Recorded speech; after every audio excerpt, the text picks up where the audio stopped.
Amado e Mestre Jesus, mais uma vez aqui nos reunimos, Senhor, agradecidos pela oportunidade do aprendizado que emana de planos mais altos em favor do nosso esforço.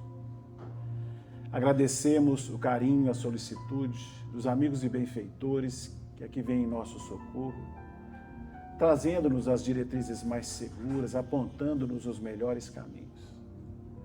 Possamos ser felizes, retendo os conteúdos que mais precisamos, guardando conosco aquela disposição sincera de levarmos para o nosso dia a dia as consequências morais desse mesmo aprendizado. Pedimos, Senhor, por todos nós que aqui nos encontramos, pelos lares aqui representados, mas pedimos também pelos corações que sofrem atravessando momentos mais difíceis, especialmente aqueles que atravessam a nossa mente, como sendo os mais necessitados dessa hora.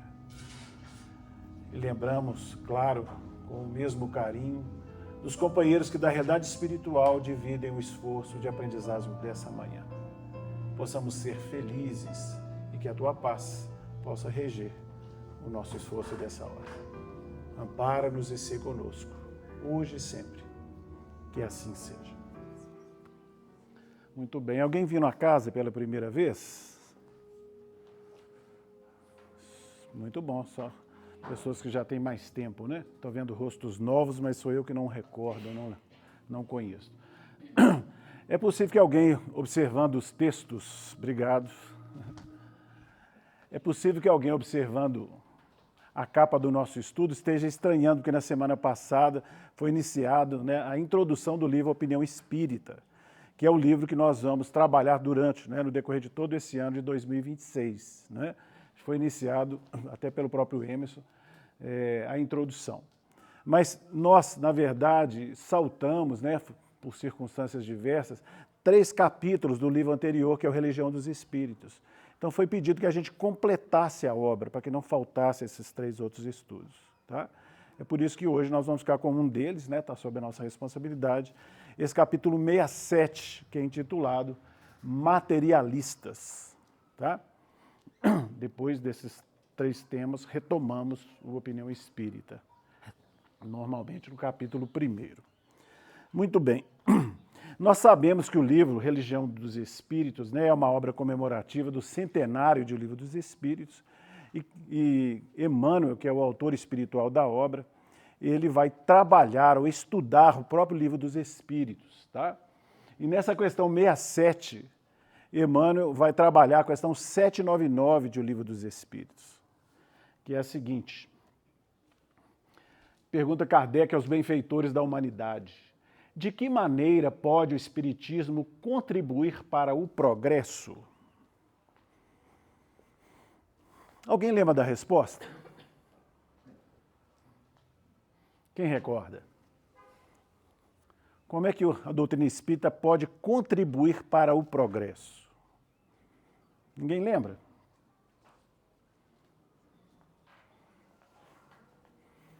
Os benfeitores espirituais vão dizer que é destruindo o materialismo. Tá? E vai colocar o materialismo como sendo uma das chagas da nossa humanidade. Ok? É interessante a gente pensar, mas vamos dar as palavras aos benfeitores, né, que ali está de forma muito mais completa. Ok, eles respondem: destruindo o materialismo, que é uma das chagas da sociedade, ele faz que os homens compreendam onde se encontram seus verdadeiros interesses.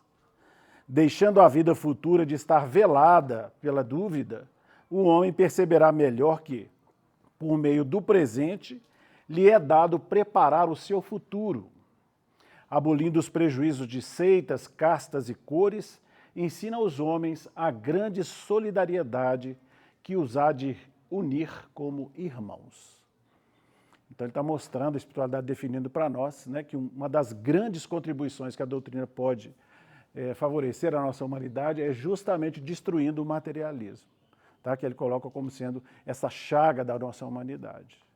Não é muito difícil de concordar com isso, porque se nós pensarmos da ideia materialista, né, e muitas vezes fica resumida naquela frase, né, morreu, acabou, é uma das que pode ser caracterizada, pelas consequências morais dessa doutrina, porque o materialismo também é uma doutrina, a gente, pelas consequências morais, não é difícil de entender que é uma expressão bastante complexa, né? Pensemos bem, se nós estamos aqui na experiência física, para muitos, segundo esses, vida única, e depois dela, em função da chamada morte, morreu, acabou? Qual a finalidade do nosso esforço no dia a dia? Né? Por que não dedicarmos às questões morais? Por que não a felicidade para agora, já que a vida é única? Então, a gente acaba jogando todas as fichas do nosso esforço na experiência presente, para vivermos a felicidade a todo e qualquer custo, mesmo porque o tempo está, né? E então a gente acaba encontrando o caminho inverso daquilo que efetivamente nos interessa. Por isso que ele fala, né, que o combate ao materialismo faz com que nós encontremos os nossos verdadeiros interesses. Então a gente vê a importância do combate a esse pensamento, o pensamento materialista. Tá? Importante a gente não perder isso de vista. Muito bem. Dentro das expressões do materialismo, né, se nós pensarmos bem e formos aprofundar, o tema materialismo, ele abre para muitas vertentes. Tá? Não é só essa expressão do morreu, acabou, não. Tem outras expressões também. Então, a gente vai pincelar alguma coisa nesse sentido. Mas, voltando à ideia do materialismo, muitas vezes ele se concentra, ou muitas vezes é mais conhecido, inclusive pela negação da existência de um ser supremo. Né? O materialista não acredita, por exemplo, em Deus. Né?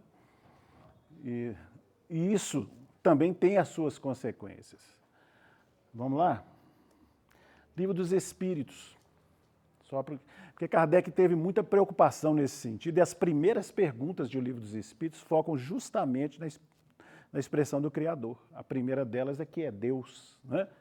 Que os Espíritos respondem que é a inteligência suprema, a causa primária de todas as coisas. Mas Kardec, em algumas questões, nós saltamos algumas, aqui é de número 5, ele vai dizer que todos nós trazemos um sentimento instintivo da ideia de um ser superior. Todos trazemos. Então Kardec pergunta aos benfeitores que dedução se pode tirar do sentimento instintivo que todos os homens trazem em si da existência de Deus. Qual que é a consequência a ser tirada? Né? E eles respondem. A resposta é mais longa, nós pegamos só o trechinho que mais nos interessa. Que dedução que se pode tirar? A de que Deus existe. Simples assim. Né? Mas Kardec tinha um pensamento muito cristalino, muito racional, né? Era um grande cientista também, desdobra esse pensamento. Espera aí, o sentimento íntimo que temos da existência de Deus não poderia ser fruto da educação, resultado das ideias adquiridas? É um pensamento muito lógico. Toda a obra de Kardec nós vamos ver que ele é muito racional, tem muito bom senso, mas é muito racional. Não poderia ser a crença em Deus fruto do processo educativo? A gente costuma dizer, quando muitos de nós éramos criança, né, nossos pais, nossa mãe, às vezes punha-nos no colo, punha as mãozinhas juntas, né, assim? Papai do céu nos ensinando.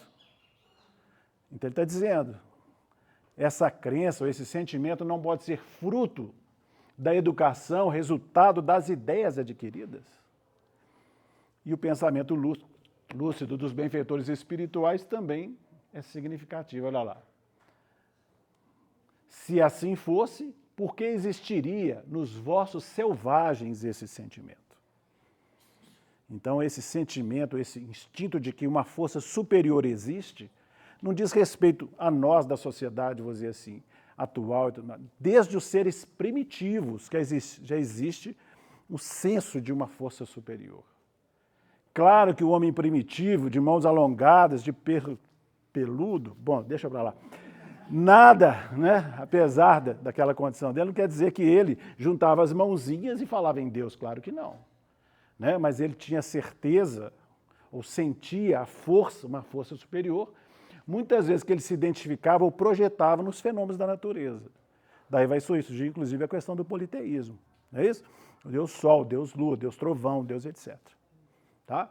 Então, a espiritualidade é muito precisa nas respostas, né? Eles são concisos, mas muito precisos. Tá? Importante pensar. Mas você está me dizendo que a gente tem esse sentimento instintivo a respeito da existência de uma força superior, mas você está querendo que eu, um cientista, né, acredite na existência de Deus só por esse sentimento instintivo? Não, nós somos homens de ciência. A gente precisa de provas da existência de Deus. Interessante, né? Kardec, então, vai lá e elabora a questão de número 4. Onde se pode encontrar a prova da existência de Deus?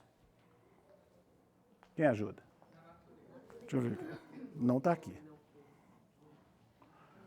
Na natureza? É interessante que o Espiritismo, sendo a filosofia, religião, ciência, as questões, as perguntas e as respostas não se fecham só aí, né?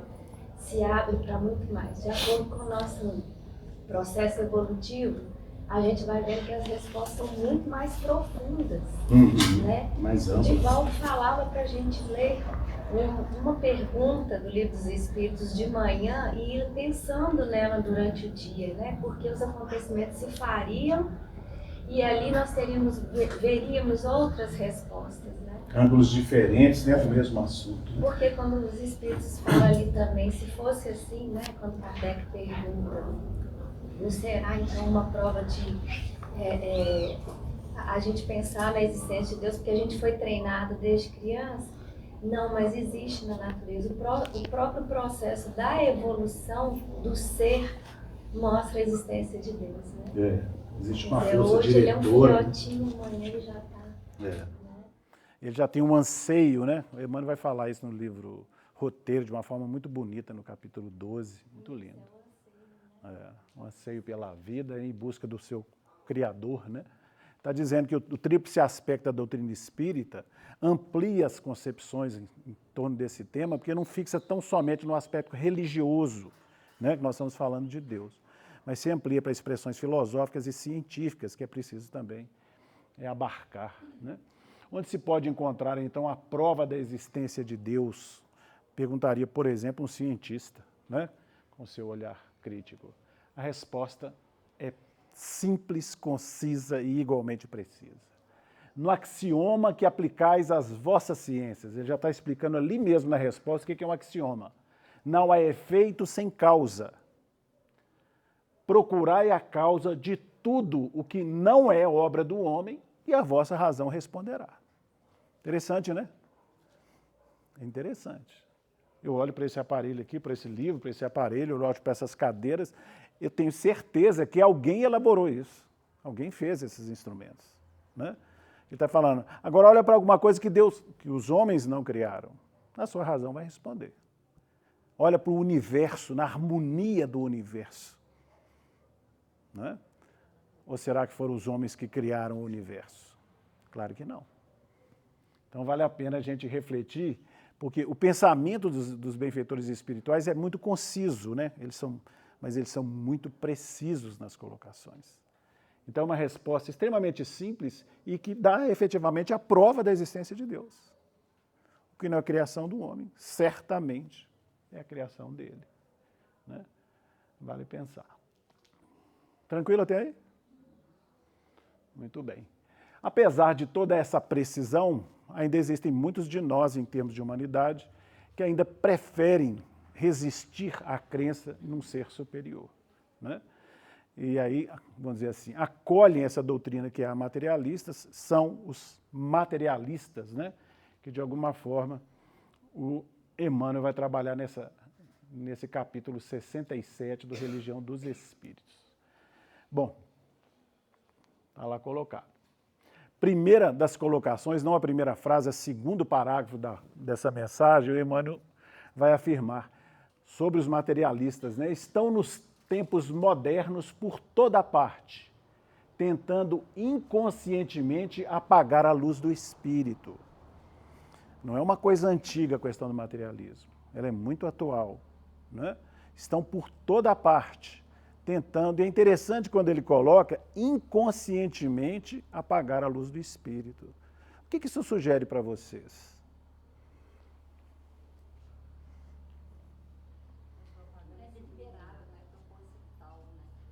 Às vezes nem é proposital, né?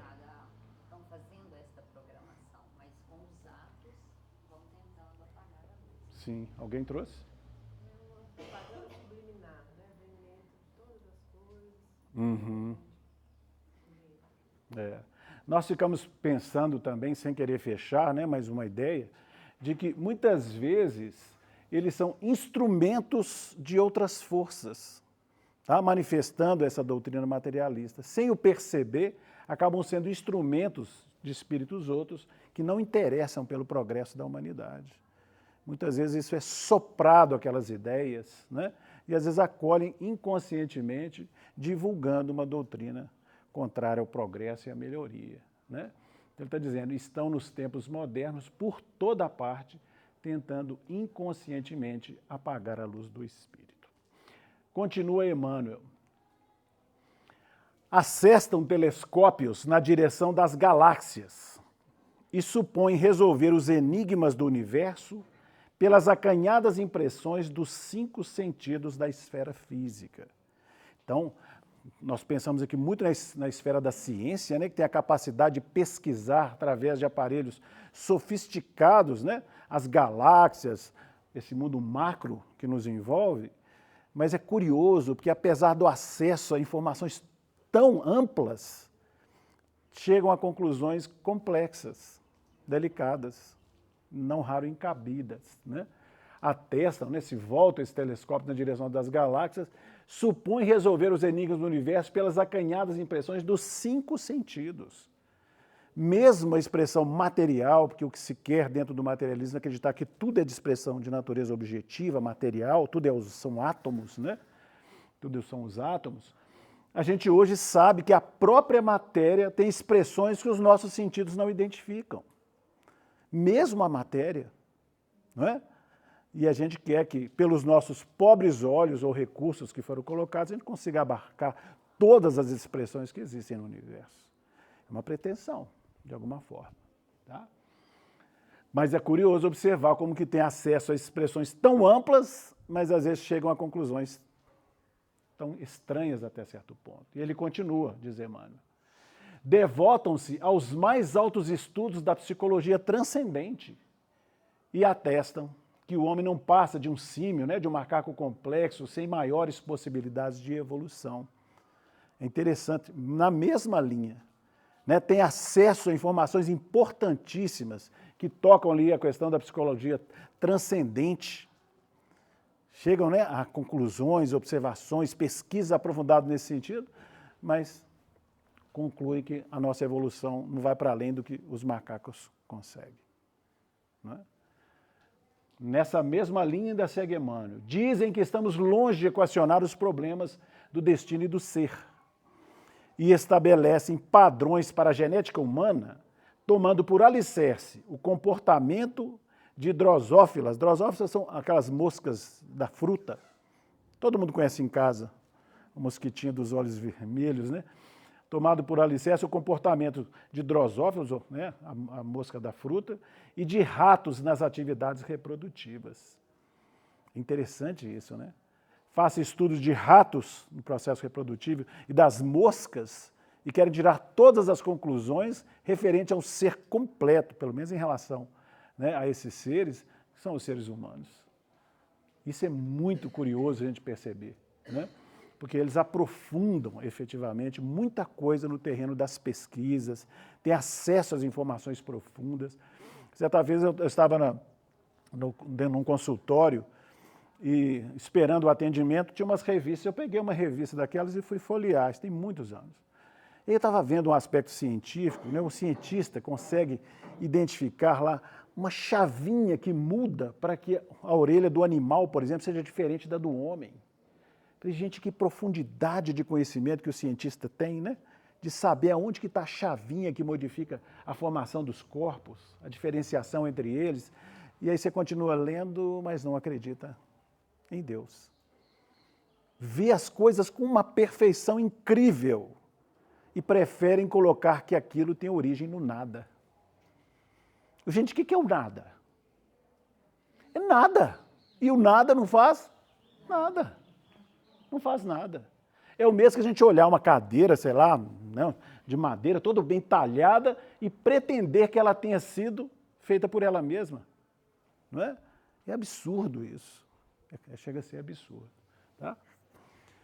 Isso nos faz lembrar de um texto que nós tivemos acesso, ainda éramos muito jovens, lá na adolescência, 4ª, 5ª série da escola, e tinha num dos livros, né, de literatura, e lá nessa obra, ou nesse texto, vai dizer que existia um cientista de renomado consideração e tudo mais, que estava muito empolgado com todas as formas de pesquisa que ele realizava, e ele resolve, então, pesquisar na área dos aracnídeos, né, das aranhas.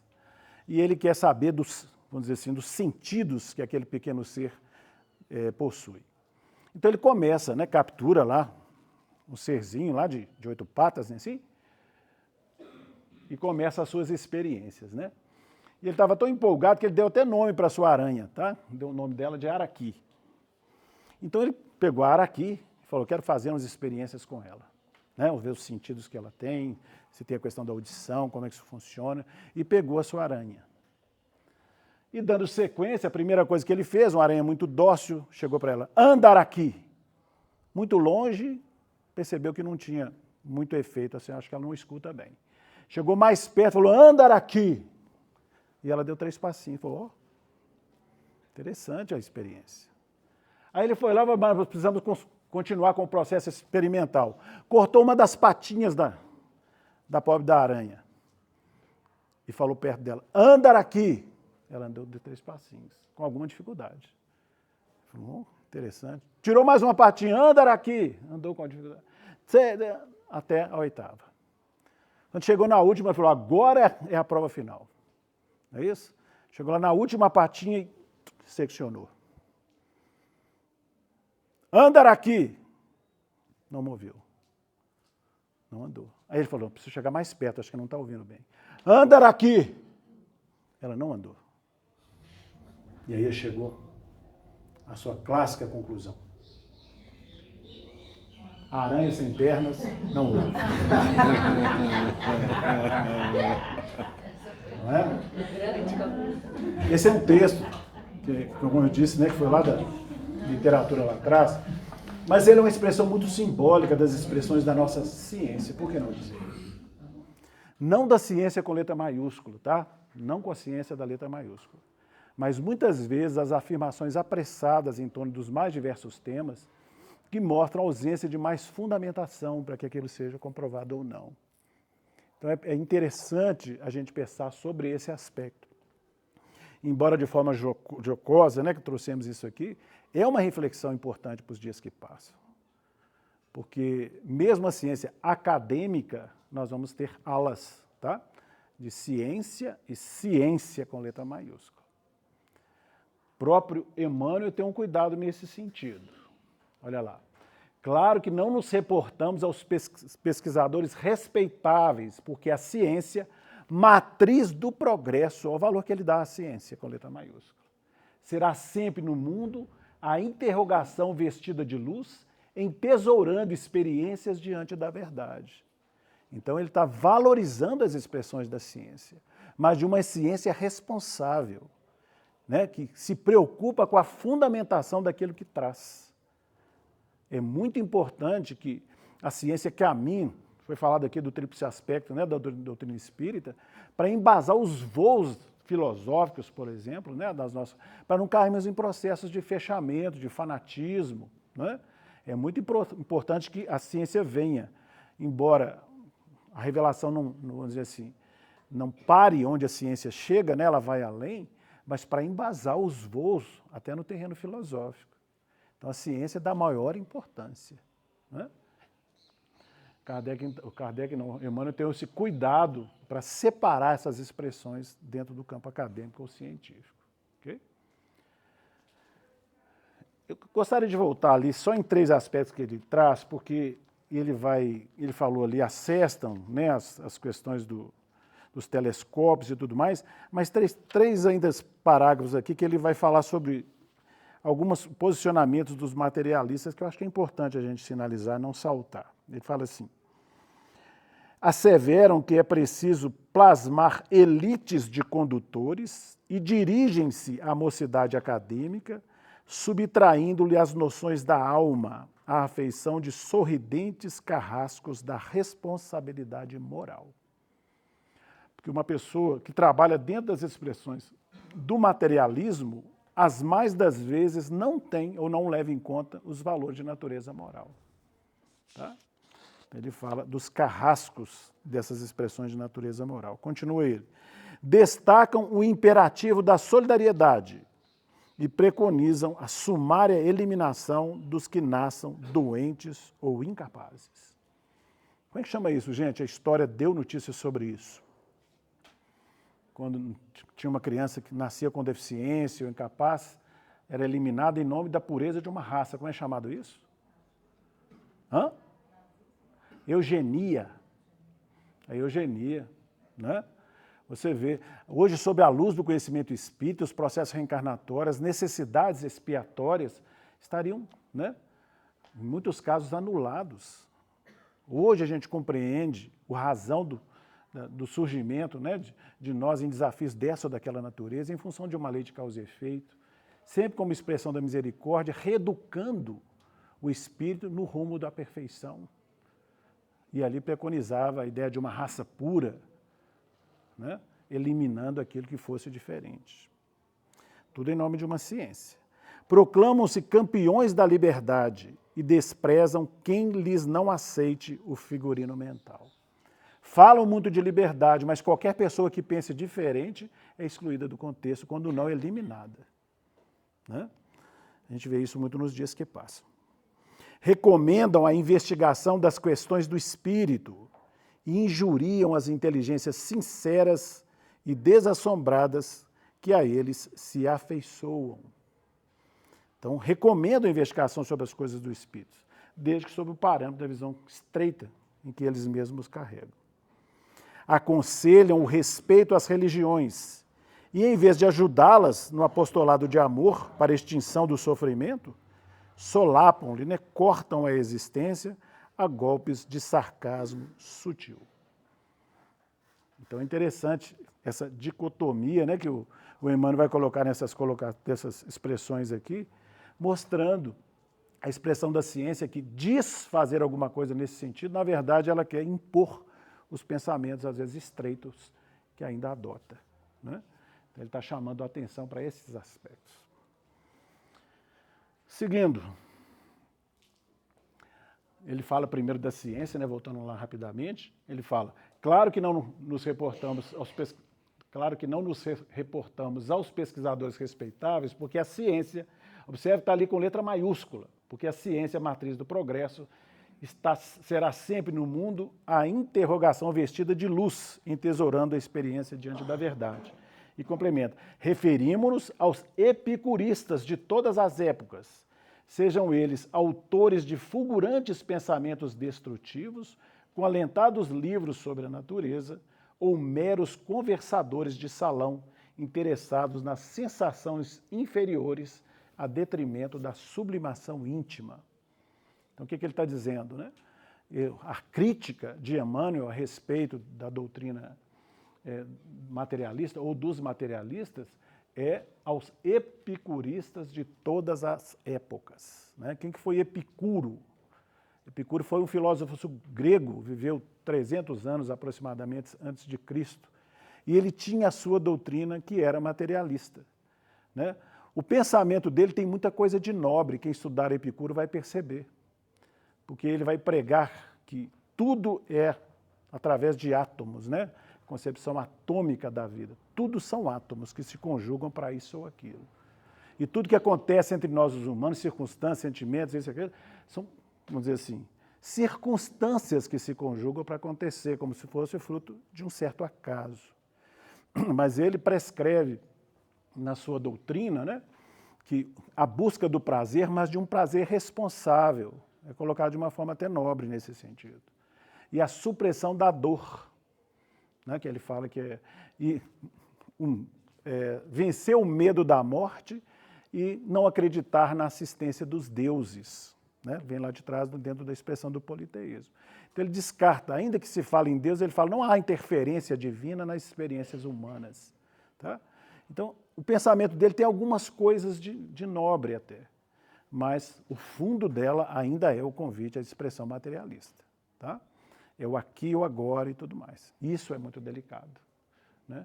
Por isso que ele faz ali de uma forma genérica, o Emmanuel trazendo aos epicuristas de todas as épocas, sejam eles autores de figurantes pensamentos e por aí vai.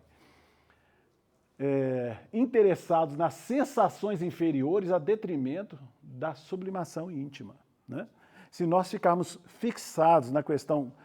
Porque quem de nós aqui não está atrás de uma felicidade?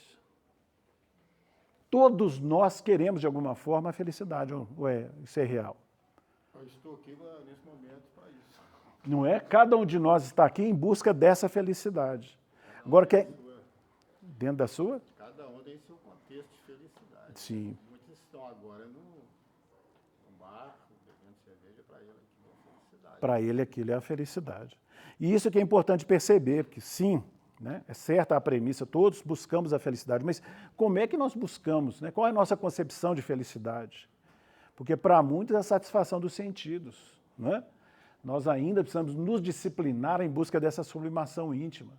Nós entregarmos aos instintos puramente ditos, a nossa tendência é a escravização de nós mesmos, né? Reincidir nos erros que trouxemos ao longo, às vezes, até de milênios. Então, hoje tem uma proposta reeducativa do ser. Então, a felicidade real, onde efetivamente estão assentados os nossos reais interesses, é dentro de uma expressão disciplinar, reeducativa do ser. Para que a gente comece a fluir de alegrias mais perenes, né? Não passageiras, fugidias. Pois não. Quando a gente pensa naquela frase, a felicidade não é desse mundo, e a gente lembra de Jesus falando, meu reino não é deste mundo, a gente vai ver como que a gente está buscando de forma equivocada a felicidade. Né? Porque ele deixa bem claro, né?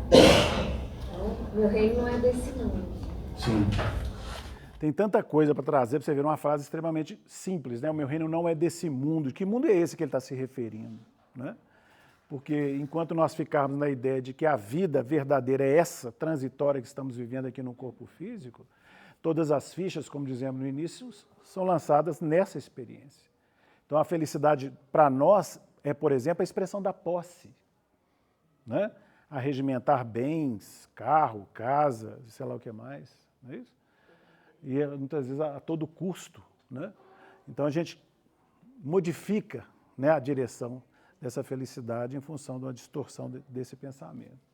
Importante não perder de vista. E isso aí abre para a gente uma reflexão um pouquinho maior sobre a questão do materialismo. Por quê? Porque a gente, quando fala de materialismo, normalmente a gente pensa na pessoa que é um ateu. Eu não acredito em Deus, é materialista. Né?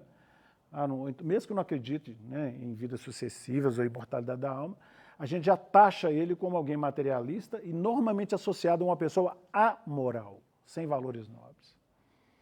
Essa equação não se fecha dessa forma. Tá? Tem muitas pessoas que defendem até a questão da não existência de Deus e tudo mais, mas são profundamente éticas na sua conduta de vida. E a gente fica perguntando se muitos de nós religiosos, não somos mais materialistas do que aquele ateu.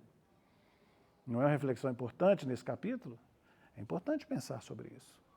Já trouxemos aqui há mais tempo a história de um companheiro que trouxe uma manifestação espiritual, quem relata isso é um companheiro lá de Brasília, da história de um companheiro que teve uma experiência física muito tranquila, ele foi muito virtuoso e tudo mais, desencarnou de uma forma extremamente suave e chegou na realidade espiritual numa felicidade muito grande.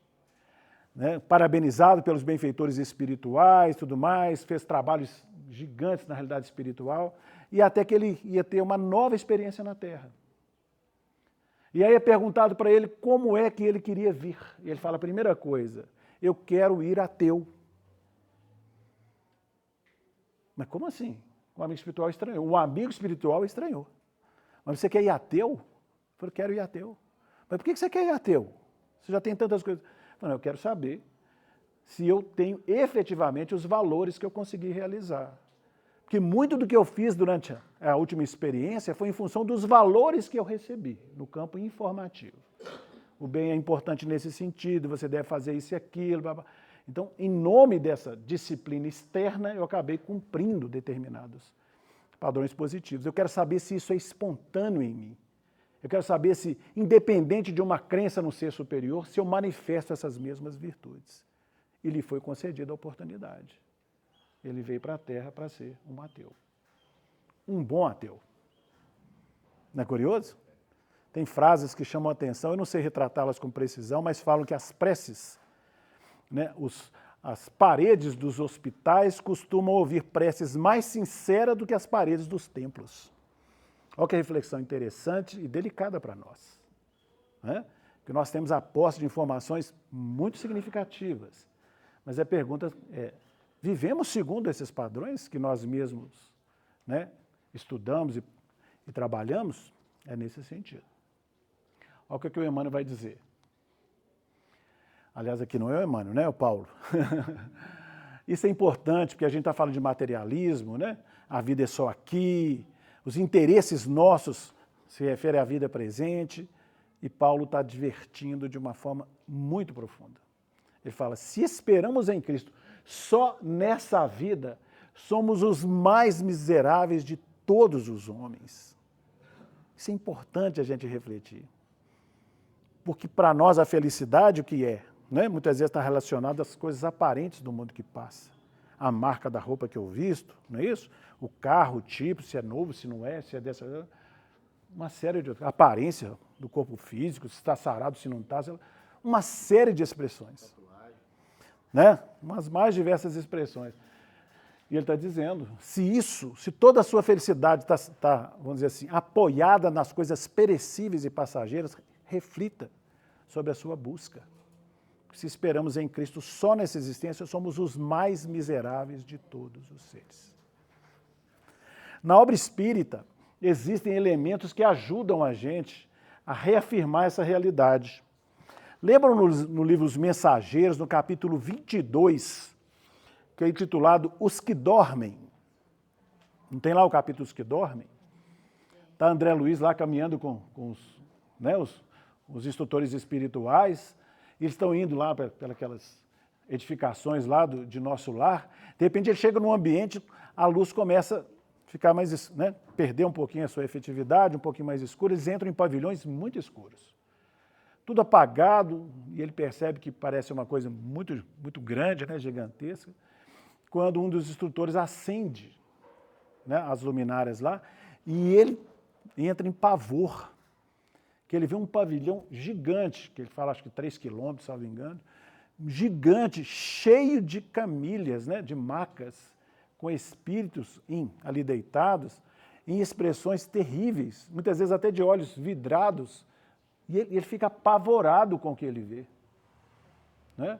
Claro que os instrutores tranquilos estão lá, aquele grande número de corações. Eles estão lá tranquilos, conversando sobre a tarefa, vários trabalhadores, né, 80 trabalhadores se preparando para o benefício que era possível junto àqueles corações. O André Luiz se aproxima do instrutor espiritual e pergunta para ele assim, explicar-me por Deus que vemos aqui, estamos acaso na moradia da morte depois da morte? Interessante, né, como que ele ficou impactado, né? O instrutor sorriu, complacente, e explicou em voz quase imperceptível. Sim, André, este sono é verdadeiramente a avançada imagem da morte. E quem que está ali? Olha o que ele vai falar. Aqui permanecem com a bênção do abrigo alguns milhões dos nossos irmãos que ainda dormem. Eu acho que aqui faltou algum 12 milhões, o 12 aqui acho que está trocado, tá? Porque ele aqui fala de alguns milhões, depois vai falar de 1.800 que ali estão internados. Então, acho que teve a inversão do 12. Acho que a frase correta seria, deixa eu voltar aqui onde eu parei. Aqui permanecem com a bênção do abrigo alguns dos milhões dos nossos irmãos que ainda dormem, que aí pode falar de outras expressões, não só de nosso lar. Tá? São as criaturas que nunca se entregaram ao bem ativo e renovador em torno de si. E mormente, ou seja, e principalmente os que acreditaram convictamente na morte como sendo o nada, o fim de tudo, o sono eterno. Perceberam o perigo da doutrina materialista? Quem cultiva a ideia de que o morreu acabou, depois o nada, ele acaba conturbando a própria mente, engessando, vamos dizer assim, a sua mente nesses padrões, e isso representa obstáculo na tranquilidade espiritual. Ele continua enfatizando esse aspecto. A crença na vida superior é a atividade incessante da alma. O que ele está dizendo? Uma ocupação como essa, no interesse das coisas espirituais, é ginástica para o espírito. A gente acaba desencarnando com mais destreza em relação às questões espirituais, né? Fugindo dessa paralisia. A crença na vida superior é a atividade incessante da alma. A ferrugem ataca a enxada ociosa.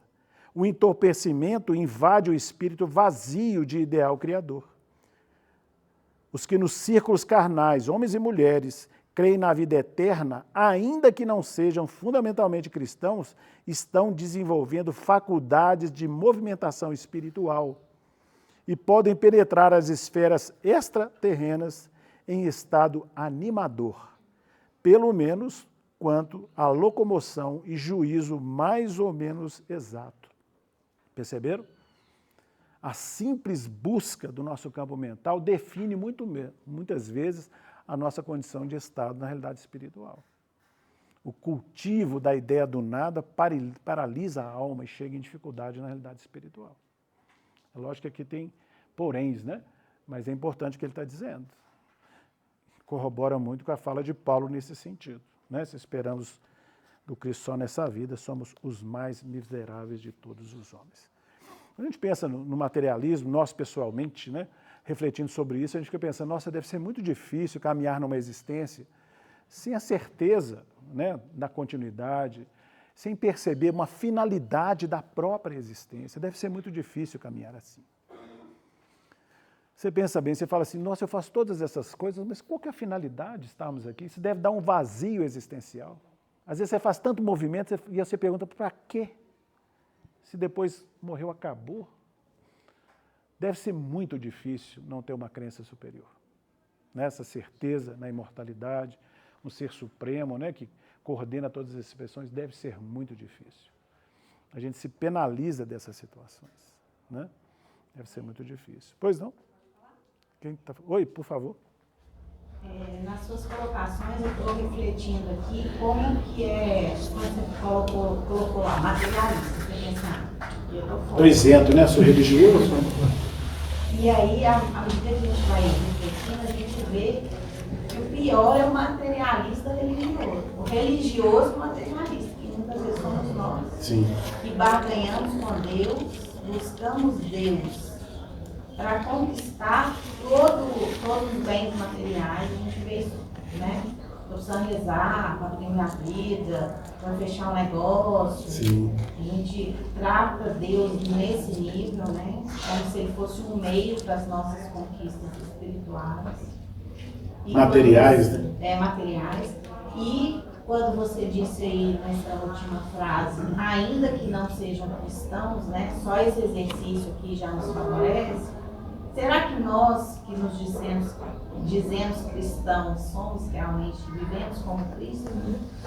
Então, a gente tem rótulos. A gente não se rotula como materialista, mas se a gente analisar verdadeiramente, somos religiosos materialistas ainda.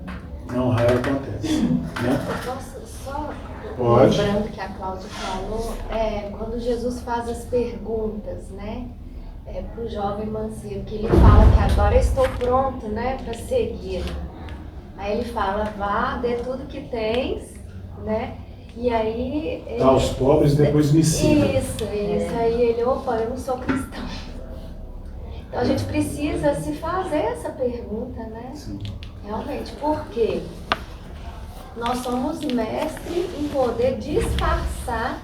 O ego disfarça, fala que se veste, age, Paulo também fala, cuidado para que a sua caridade não seja só movimento. Cadê o sentido, né? Nós não podemos parar de buscar. Sim. Não podemos nos acomodar. Porque às vezes a gente ainda está dormindo e está achando que está acordado. Sim. Está sendo lembrado aqui, não sei se você ouviu lá atrás, a passagem do mancebo rico, né? Que é perguntado sobre os mandamentos, ele sabe de cor. Aí fala, dizeis bem, Jesus fala para ele, né? Agora pega tudo que você tem, dá aos pobres e depois me siga. E ele se entristece. Mostrando a nossa dificuldade é a questão do desapego, né? Ele tinha muitos outros valores, mas o apego, que muitas vezes está relacionado a esse materialismo, né? Disfarçado, muitas vezes acontece. Várias vezes aconteceu isso, né? Quando no culto no lar, em casa, a gente tirou também a parte que a pessoa fala, agora eu posso ir com o Senhor, Jesus. Ele fala assim, eu só tenho que enterrar, né, meu pai. Aí Jesus vai falar, deixai aos mortos o cuidado de enterrar. Aí é outra, então a gente está sendo chamado o tempo A todo, todo então a momento. gente fica, né? Não tem dúvida. A compreensão da realidade espiritual é muito nesse sentido, né? Para a gente conseguir entender a finalidade efetiva da experiência temporária que nós estamos vivendo, quais são os objetivos, os interesses reais que nos reúnem aqui. E nós andamos meio distraídos dessa realidade, né? O consumismo, uma série de outras coisas, né, definem muito essas dificuldades na atualidade. O Emmanuel continua dizendo, né, temos assim a tarefa de conduzir para a frente a bandeira da imortalidade, com o trabalho incessante que lhe é consequente. Tá? Então ele está falando, contra o materialismo, é importante que a gente trabalhe, né, para esclarecimento nesse sentido. A doutrina espírita tem recursos, né, a mão cheias nesse sentido. Então, a certeza na imortalidade, os próprios fenômenos que demonstraram a existência de um mundo espiritual foram fundamentais e, claro, ainda são, mostrando a continuidade da vida, né? Evitando essas concepções do morreu, acabou. Então, a gente tem o dever de dar sequência a esse esforço através do conhecimento, né? Como ele vai trazer, conduzir para a frente a bandeira da imortalidade. Todas as religiões, de alguma forma, falam de imortalidade, o que já é maravilhoso, né? Mas a doutrina consegue ir muito mais além, informando mais precisamente a respeito do que nos aguarda na realidade espiritual. E como que a vida física é o laboratório para as experiências que vamos ter no futuro. Nós estamos construindo, como foi dito no iniciozinho da questão 799, que o nosso futuro é construído através das experiências de hoje. Por isso que elas têm que ser seletivas, né? Realizadas com capricho, com carinho, para que elas possam atender o que efetivamente nos interessa. Essa questão final, é o último parágrafo do livro de Emmanuel, né, os materialistas, ela não terminou ali, vocês vão ver que não tem nem pontuação ali no consequente, porque ele continua dizendo, precisamos sim levantar a bandeira, né, de continuidade dessa ideia imortalista, mas para atingirmos a meta, é imperioso se dispor a cada um de nós a viver em si mesmo os princípios que prega, com a obrigação de servir e com o dever de estudar. Olha ali, né? Cada um de nós, é imperioso se dispõe a cada um de nós a viver em si mesmo os princípios que prega, né? Senão nós vamos cair na questão da hipocrisia. Estamos aqui à frente, estamos sei lá onde, falando disso e daquilo, mas é a nossa vida. É isso que foi falado, né? Será que, eu fico olhando às vezes, né, os patrimônios que cada um de nós tem, claro, cada um de si vai avaliar de si para consigo mesmo. Como é que é a minha vida em relação a tudo que eu conheço? Será que as coisas que eu acumulo estão para muito além do justo?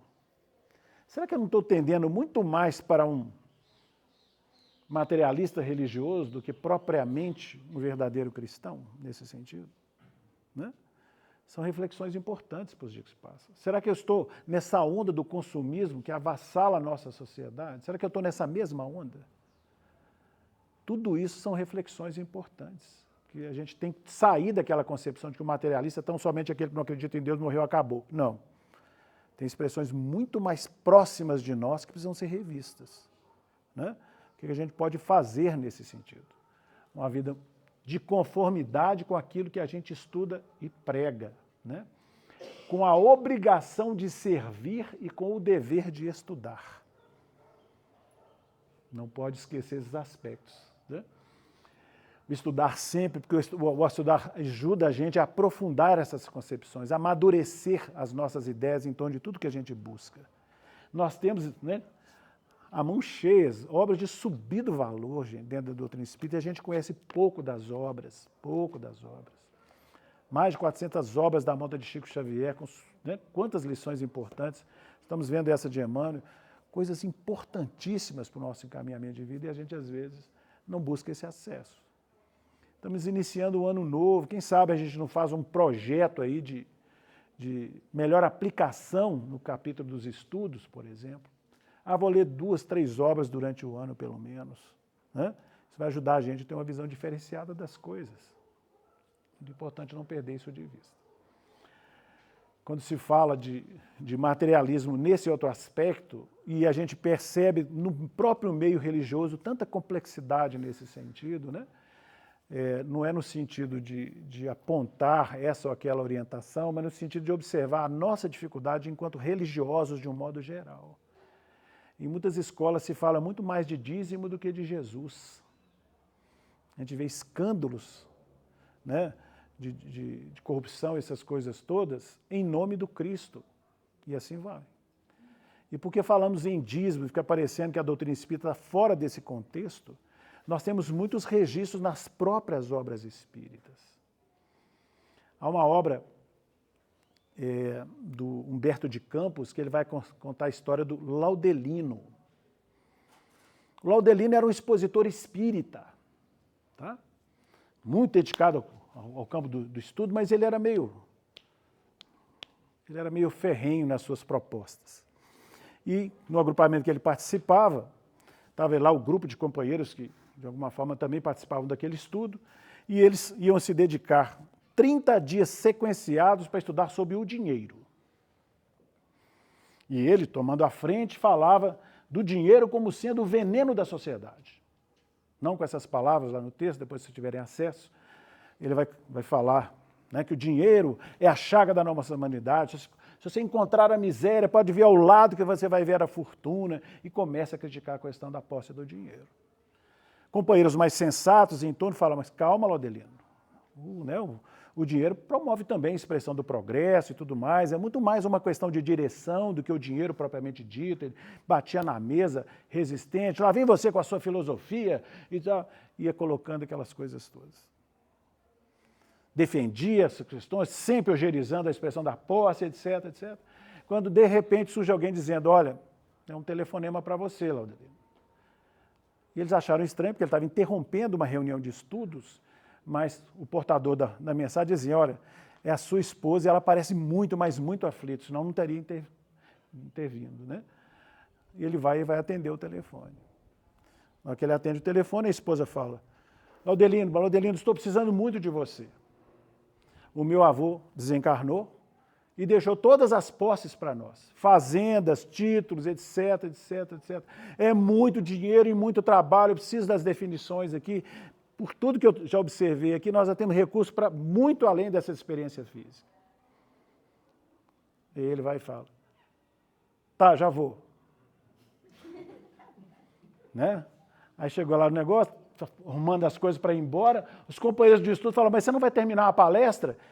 Fala, amanhã a gente continua.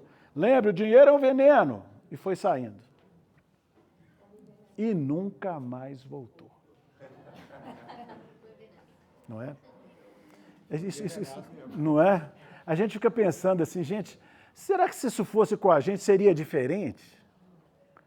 Sinceramente, às vezes, será que as ocupações com as questões financeiras não iam absorver a nossa experiência a ponto de a gente não poder trazer uma palestra na casa espírita? Não é? Suspender as atividades mediúnicas, a tarefa de evangelização. Não, isso aí mais para frente, é muito melhor eu fazer. A gente fica pensando, onde que está o nível de materialidade ou de materialismo dentro de nós? Né? Onde que está esse nível? Vale pensar. Né? Então a gente está falando assim, não é porque a gente é religioso, porque acredita em imortalidade, que não existe expressão materialista na nossa conduta. né? É isso que ele vai dizer. É imperioso, disponha cada um de nós a viver em si mesmo os princípios que prega. Por que ele está dizendo isso? É possível que seja no capítulo da sensibilização do outro. Se a gente acha que a pessoa tem um pensamento equivocado, materialista, voltado para as questões, não é a nossa fala, tão somente, que vai ajudar o companheiro a se modificar, não. É, acima de tudo, a nossa exemplificação. É na hora que nós tivermos uma enfermidade, portarmos com segurança, com os desafios, com as oscilações naturais do processo, mas confiantes. Não é isso? É nessa hora é que a gente está dando o verdadeiro recado daquilo que a gente aprende. Quando Paulo, enquanto Saulo perseguia os cristãos e tudo mais, estava lá atrás dos primeiros cristãos, que é a história da notícia, primeiro século, o que impressiona ele é a postura de Estevão, não foi? Ele mordia os lábios. Como é que esse homem consegue manter essa segurança? Levou ele lá para o Sinédrio para ser humilhado, porque ele era o Paulo, enquanto Saulo era o homem da prédica lá no Sinédrio e tudo mais. Estevão super tranquilo, apesar de toda a humilhação sofrida, íntegro, tranquilo.